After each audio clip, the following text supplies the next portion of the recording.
यसरी नै बरु आफूसँगै टाँसिराख्नु नि, खालि भाग्नु मात्रै खोज्छ क्या यो पैसा। अब कति गने मैले 11 गने, कति गने थाहा नै भएन। महिनाभरिको मेहनतको कमाइको खामी चाहिँ यसरी हात पर्दा कम्ता त खुसी हुँदैन, भुइँमा खुट्टै हुँदैन क्या महिनाको अन्तिमको दिन चाहिँ।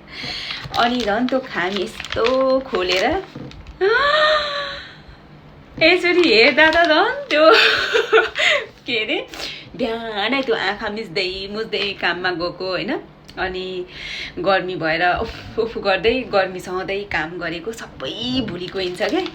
अनि त्यो यसरी सेलरी हेरेको दिन र हातमा पाएको दिन त म यस्तो गर्मी सर्मी यस्तो जाडो साडो छोडिदिउँ भनेर होइन, भोलि झन् धेरै काम गर्छु भोलिदेखि त भन्ने पुरा आँट आउँछ क्या। अनि के गर्नु, तर यो खुसी चाहिँ धेरै दिन टिक्दैन नि यो खुसी। फेरि यो जापानको महँगाइले टिक्नु दिँदैन धेरै दिन खुसी, तर नि के गर्नु। अनि आज यो मेरो महिनाभरिको सेलरीको कमाइ म तपाईँहरूलाई देखाउँछु ल कति आएछ भनेर। यो चाहिँ खामी हो होइन, अनि पैसा देखाउँछु। पैसा म अब 1-2 दिन त कम्ती पो धनी हुन्छु त एकछिन त होइन। म तपाईँहरूलाई देखाउँछु ल कति आयो भनेर गनेर।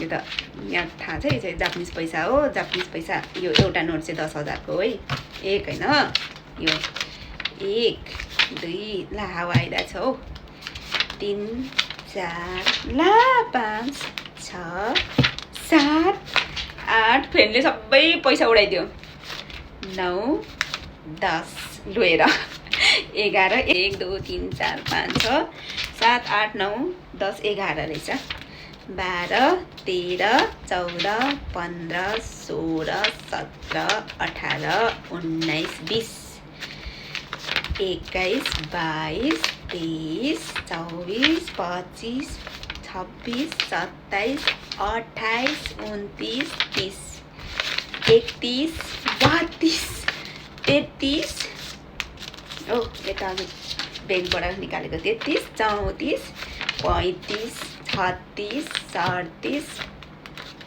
38 मान यो चाहिँ 1000 को नोट, 38 मान 2000 भनेपछि कति होला कमेन्ट गर्नु ल। जापानमा बस्नेलाई त थाहा छँदैछ। अनि तपाईँहरूको सेलरी त आइसक्यो होला होइन, कतिको चाहिँ अब आउनु बाँकी नै होला। आउने जतिले चाहिँ तल कमेन्टमा मेरो